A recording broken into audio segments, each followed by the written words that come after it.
there is a section on type 1 and type 2 error. Now, to put it very simply, it may sound confusing, therefore you better write down, but it is actually very simple. Okay? Type 1 error is where you reject true null hypothesis. Okay, type 1 error is when you reject true null hypothesis. In other words, you should accept null hypothesis, but you reject. Type 2 error is that you fail to reject false null hypothesis. You fail to reject false null hypothesis. In other words, you should reject null hypothesis, but you accept. Okay? So like I said, it may sound a bit confusing. Just go to the slide or just Google type 1, type 2 error so that you would read and understand what it is.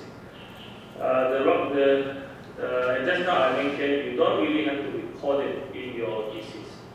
You just have to remember that type 1, type 2 errors can happen.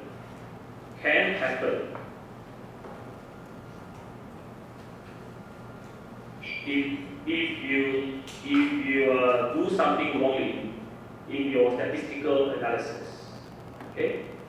So you just have to remember type 1, type 2 error can happen if you do something wrongly in your methodological process, especially in your statistical analysis. Okay? The first situation, you should accept null hypothesis, but you reject. The second situation, you should reject null hypothesis, but you fail to reject or you accept. Okay? So it's a matter of understanding, it's a matter of remembering how type 1 and type 2 work. And that's why, as I said, it's better that you refer to the slide, you refer to the materials to understand what type 1, type 2 errors are. But in general, it is about making sure the rigor of your methodological process, especially your statistical data analysis. Okay? If you don't do that, then you will get wrong decision. You will get wrong hypothesis decision. Hypothesis which should be supported, you conclude not supported. Hypothesis which should not be supported, you conclude it is supported. Okay? Alright? Again, if you forget the sequence, what type 1, type 2 are, just remember, it is about getting your hypothesis decision correct. Alright? To make sure you get it correct, you must make sure your methodology, your statistical testing is correct. Alright? Now, I'm using my Mac. I have not installed G-Power. I don't know whether it works or not because Mac so far has given me a lot of headache. But let me just show you if you have G-Power with you. Can you go to the folder? Can you go to the folder? I can't show you here. Maybe someone, but can you just install first? So can you go to the folder which I gave you? Can you see?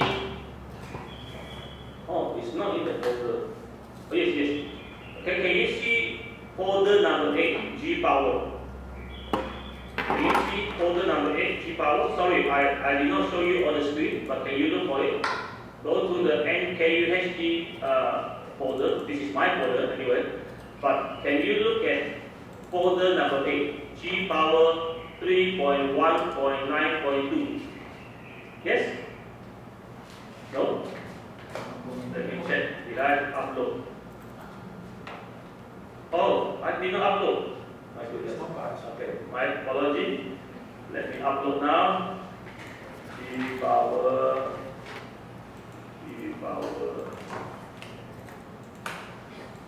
Okay.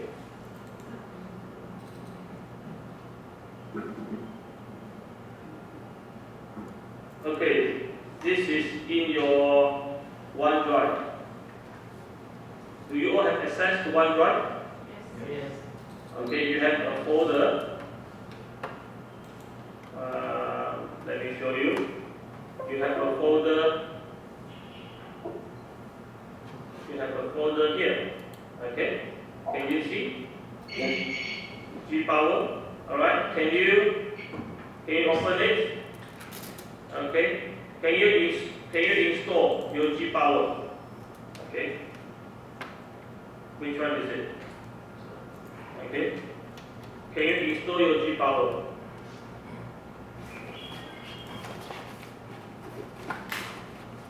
Should be set up, right? Okay. Should be this one. It will only take a while. Okay. It will only take a while.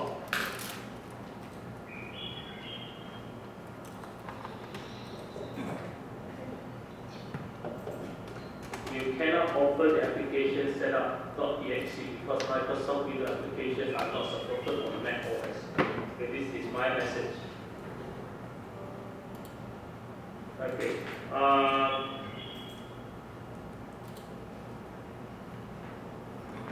G power. Okay. Let me check that. Now, by the way, are you installing it? Yes. How many of you are installing it? Can you show me your hand? Okay, right. Can you install it? Let me check if I provide any screenshot in my lecture slides.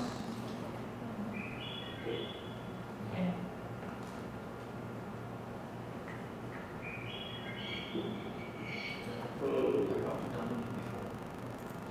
Unfortunately, not this one.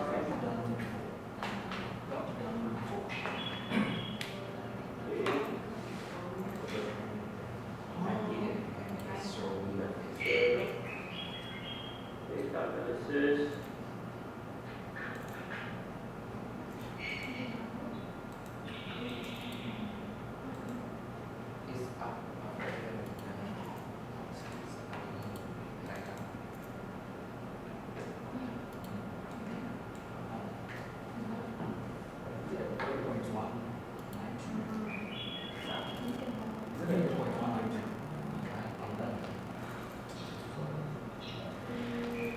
Okay, let me know if any of you has okay. If you look at data analysis, slide number 1. Okay. All right.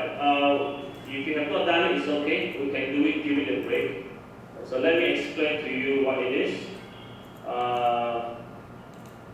Yesterday we talked about sample size.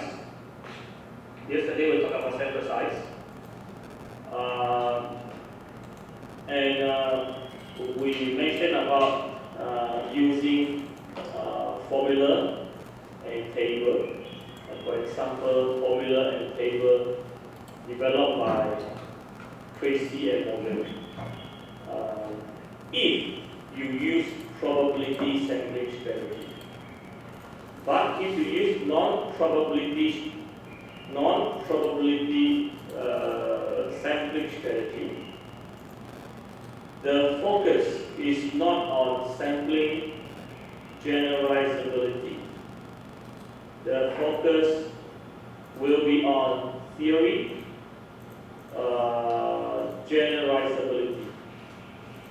In other words, your focus is on explanation. Your focus is on explanation. Okay? So what G-power does is, you need to tell this application how complex your model is, so that G-power will tell you what is the minimum sample size, what is the optimal sample size, to have enough statistical power to explain your model. It's about explanation. Okay, let me repeat. You use probability sampling strategy when you have the assumption that every respondent in your target population is given equal chance to be sampled. As a result, you can use random sampling, you can use stratified sampling, you can use systematic sampling. Why? Because whatever you found through your sample, you can generalize to your target population. Okay? Your sample is a good representation of your target population. In an ideal situation, this sampling strategy is the best. Okay? However, we are living in a world where many things can go wrong. Okay? Even though this should not be our excuse, this is simply a fact. Okay? As a result, there is no way for us to make sure every person, every respondent in our target population to be given equal chance to be sampled. We have no sampling frame. We have no list of all the respondents relevant to our study. As a result, we use non-probability sampling. Now, when we use non-probability sampling, we shift our focus from sampling generalizability to theory generalizability. Okay? When we talk about theory, when we talk about concept, when we talk about knowledge, the emphasis is on explanation. Okay? So when I use non-probability sampling, I cannot generalize my findings from my sample to my target population. But the data that I have, the result that I have, they can explain what is happening, what is being explained through the sample. I can use it to explain what is happening in my target population. So the emphasis is on explanation.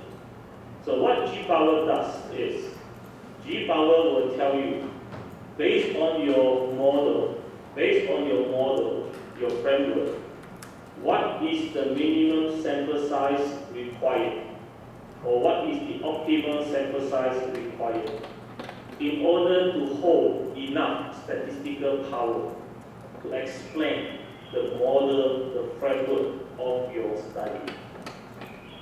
Okay? So G-power analysis is an application based on the complexity of your framework to tell you what is the minimum or optimal sample size to have enough statistical power to explain your model or to explain what you are investigating.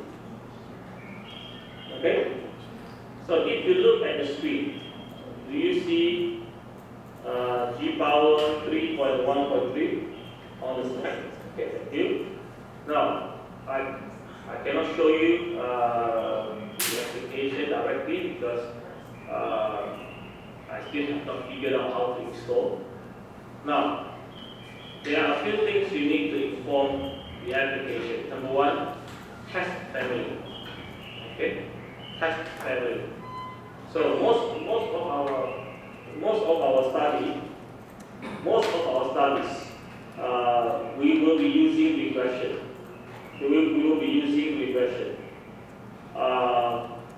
That's why Dr. Li asked yesterday whether you will be using t-test and ANOVA in your research. Most likely you will not, unless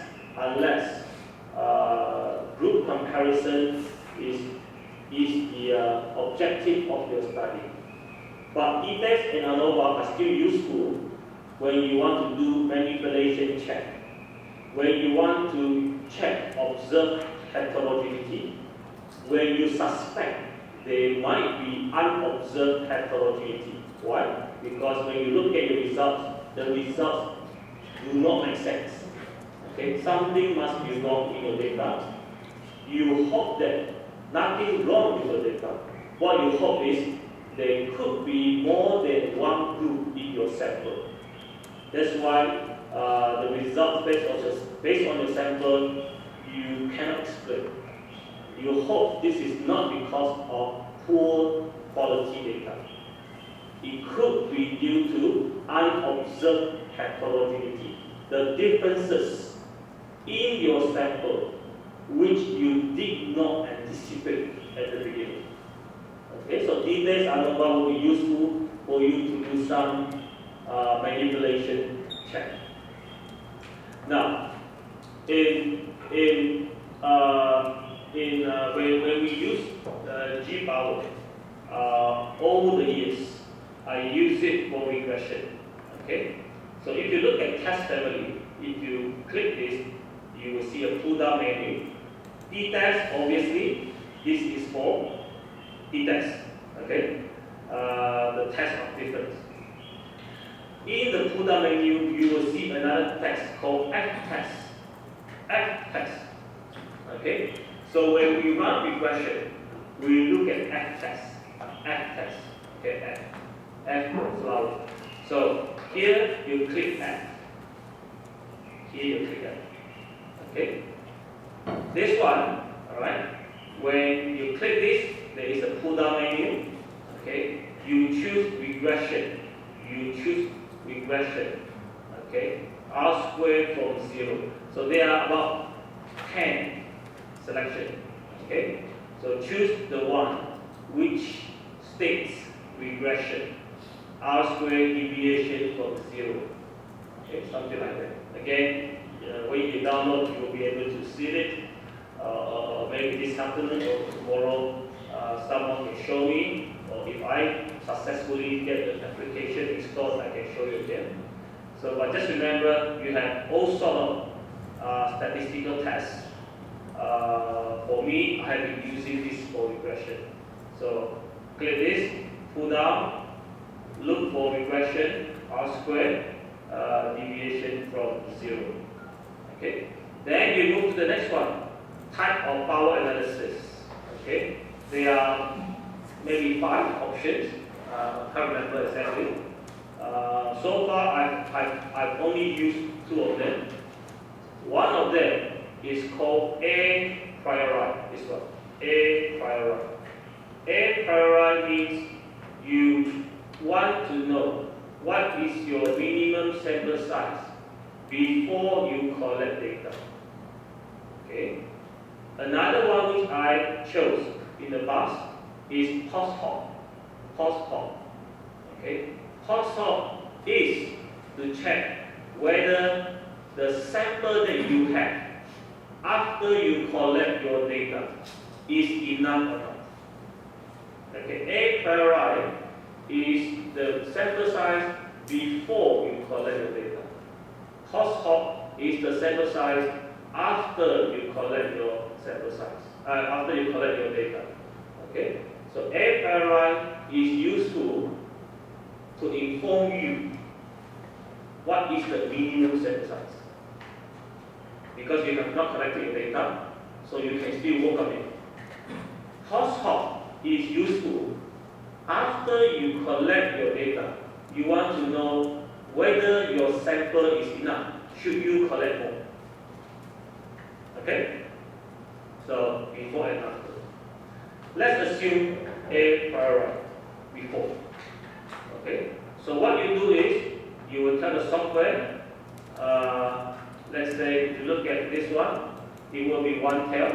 Why? Because when you do regression, most of the time you will take side.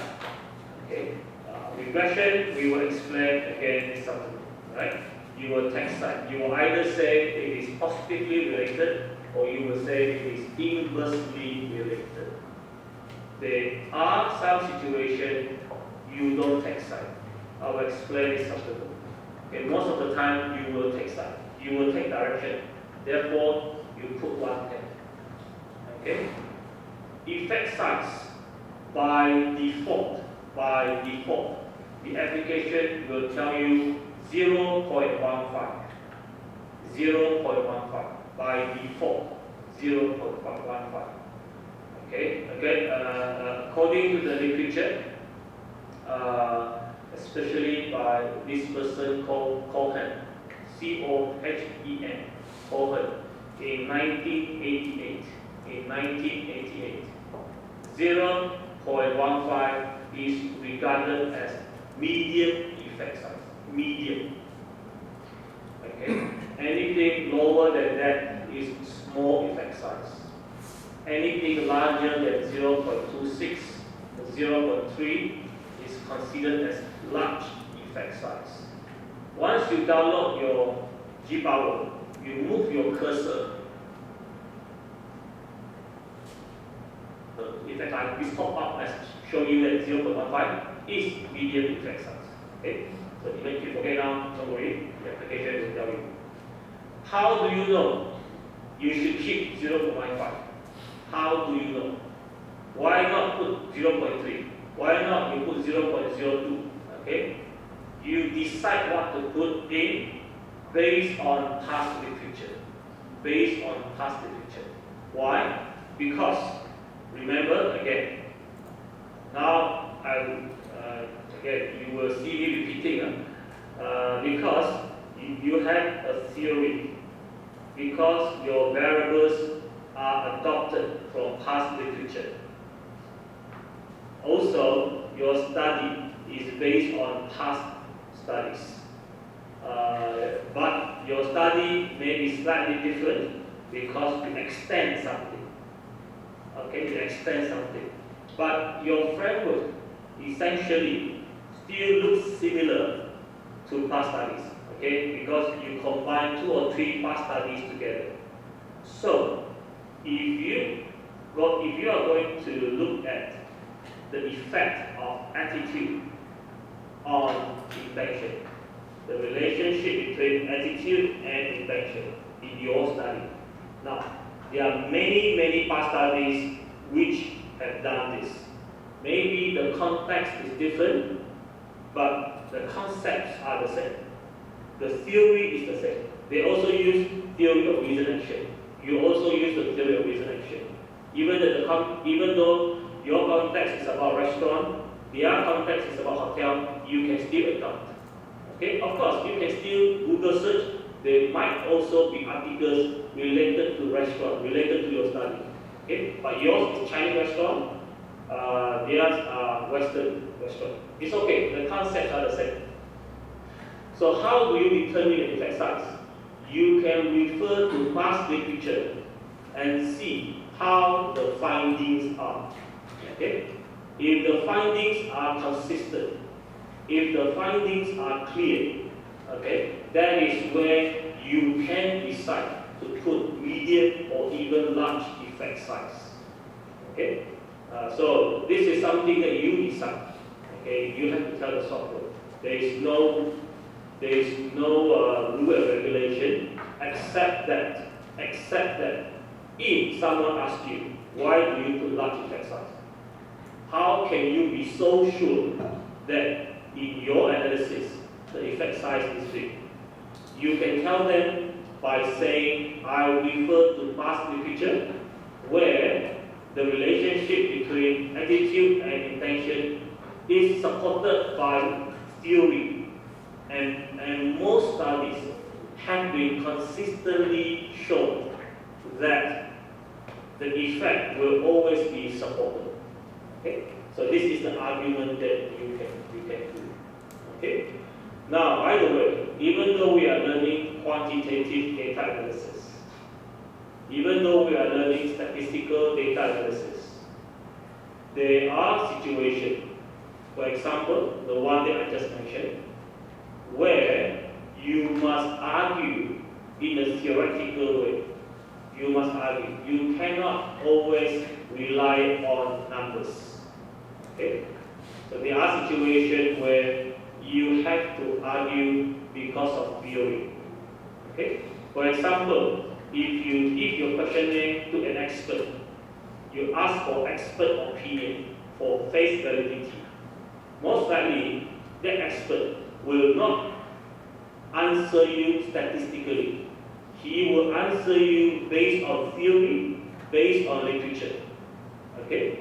So not all the time you rely on statistics, you rely on numbers. Okay? Sometimes you have to argue theoretically. Okay? You have to argue based on content. You have to argue based on content. Alright? So again, let me come back to this. In this case, it is always recommended to put 0.15. 0.15.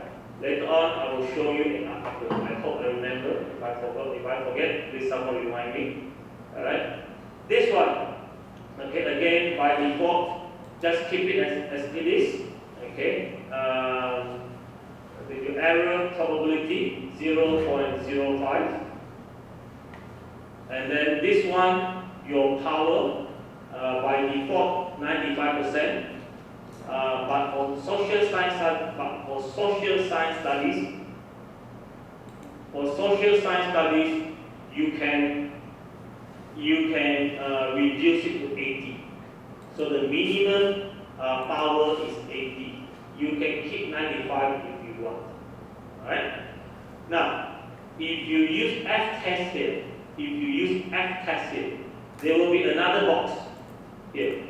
Okay? If you use F-test here, there will be another box. Okay? Basically, this box is asking you how many arrows. What are the maximum number of arrows pointing to one variable? Let me repeat. You have another box there.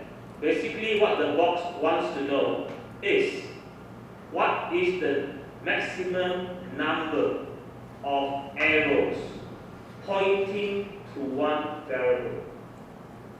Okay, let me show you the framework again. Can you tell me in this case, can you tell me what is the